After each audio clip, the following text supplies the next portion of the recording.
Pourquoi devons-nous prier? Par Holly El Moody. J'ai vécu ce qui suit le 28 janvier 2000 à 20h15. J'ai vu le Seigneur assis sur un grand trône blanc. Une longue file de personnes étaient rassemblées devant lui. J'étais abasourdi par le fait que tous ces gens n'avaient pas de visage. À la place de leur visage, il n'y avait qu'une ébauche. Chaque fois qu'une personne venait devant le Seigneur, il ouvrait un livre et il lisait toutes les choses que cette personne avait faites. Tout était enregistré, et le Seigneur lisait tout le livre, du début à la fin. Chaque personne dans cette file particulière était jugée et condamnée à l'enfer. À chaque fois que le Seigneur disait à une personne qu'elle était condamnée, cette personne se mettait à crier, et à pleurer, et à prier le Seigneur pour avoir seulement une chance supplémentaire.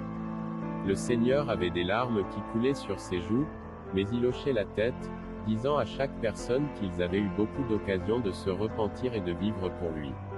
Cela a duré pendant un certain temps. Finalement, le Seigneur m'a regardé, et m'a demandé: « Pourquoi ne fais-tu rien ?»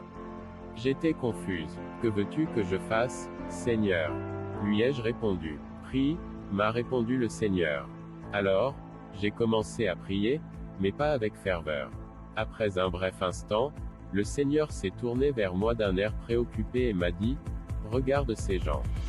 Regarde-les bien. » En regardant mieux, leurs visages se sont précisés. Ils étaient devenus des gens que je connaissais vaguement. C'étaient des connaissances. J'ai commencé à prier avec un peu plus de ferveur pour eux. Au bout d'un certain temps, le Seigneur s'est tourné à nouveau vers moi avec plus de sévérité et m'a dit: « Regarde ces gens une fois encore. » Maintenant, ces gens étaient devenus des amis. Le Seigneur m'a réprimandé: « Tu dois prier plus fort. » J'ai commencé à prier un peu plus fort. Mais encore, la longue file de gens venait devant le Seigneur, ils lisaient les histoires de leur vie dans leurs livres personnels, puis étaient condamnés. Une fois de plus le Seigneur s'est tourné vers moi, cette fois en colère. Il pleurait toujours sur les âmes qui étaient condamnées. « Est-ce que tu comprends et réalises ce qui se passe ici ?» m'a demandé le Seigneur. Voici. Puis, un trou s'est ouvert derrière la longue file de gens. J'ai dirigé mon regard vers le trou. Il y avait une obscurité terrible qui émanait de lui. J'ai entendu des cris, des râles, des pleurs, et des gémissements qui provenaient du trou. « À voir », m'a ordonné le Seigneur. Je ne voulais pas. J'avais peur, mais c'était comme si une main était dans mon dos et me forçait à m'approcher du bord de ce trou noir. Quand je suis arrivé au bord de ce trou noir, j'ai jeté un regard au fond. Puis, je me suis retiré d'effroi et d'horreur. Je pouvais voir le fond du trou noir. Ça ressemblait à un long tunnel qui descendait. Je pouvais voir un bouillonnement. Une masse de gens qui grouillaient au fond de ce trou. Ils étaient tellement entassés qu'il semblait ne pas y avoir du tout d'espace entre eux. Il y avait des flammes et une lueur rouge-orangée qui venait du fond de ce trou noir. J'ai senti une odeur de soufre. J'ai vu le feu et les flammes. J'ai senti la chaleur intense du feu. J'ai vu des asticots ramper sur tout le corps des gens au fond du trou noir.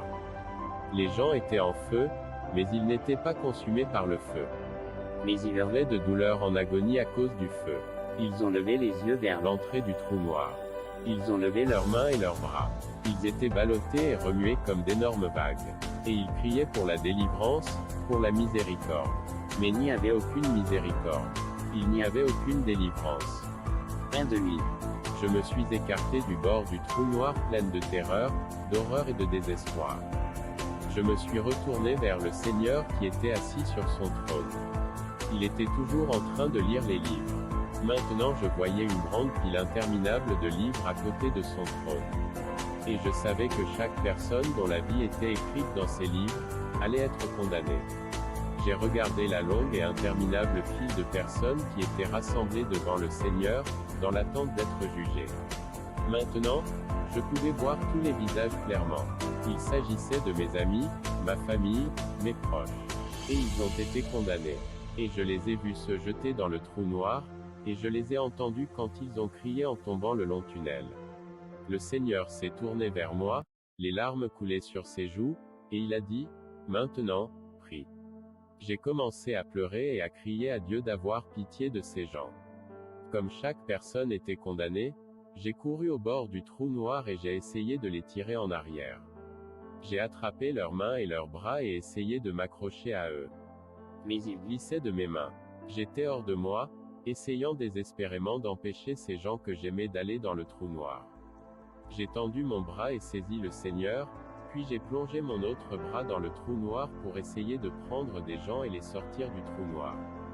Lâche, m'a dit le Seigneur. Si je te lâche, je vais tomber aussi dans le trou, protestai-je. Lâche, me dit à nouveau le Seigneur. J'ai lâché prise. C'était comme si des mains invisibles me saisissaient. Je me suis couché près du bord du trou noir, me suis penché à l'intérieur en essayant d'attraper et de saisir les gens qui tombaient dans le trou noir. Je me suis senti comme si j'étais moi-même brûlé par le feu et les flammes. À certains moments, j'ai senti comme si des griffes m'atteignaient du trou noir et me frappaient. J'ai senti des brûlures sur mes bras, et j'ai vu des rayures apparaître sur mes bras. J'ai pleuré et crié à Dieu pour la délivrance de ceux-ci, mes bien-aimés. J'ai prié Dieu d'avoir pitié de mes proches et de ne pas les condamner au trou noir. C'est plus facile de prier pour les perdus lorsque ce sont vos proches, m'a dit le Seigneur. Souviens-toi que tous les perdus sont des bien-aimés. Je veux que mes enfants commencent à prier pour eux, les enfants perdus, comme tu pries pour eux maintenant. Je voudrais lever une génération d'intercesseurs qui se tiennent debout sur la brèche pour mes enfants perdus. Ces intercesseurs sentiront la chaleur de la bataille, ils seront brûlés par les flammes. Les forces de Dieu viendront sur eux et seront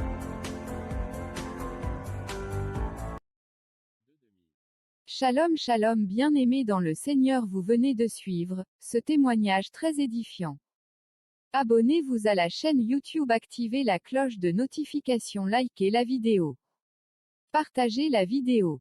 Pour tous les bien-aimés qui ont des messages, des révélations, des témoignages de bien vouloir me contacter, mon numéro se trouve dans la description. Soyez bénis, Amen.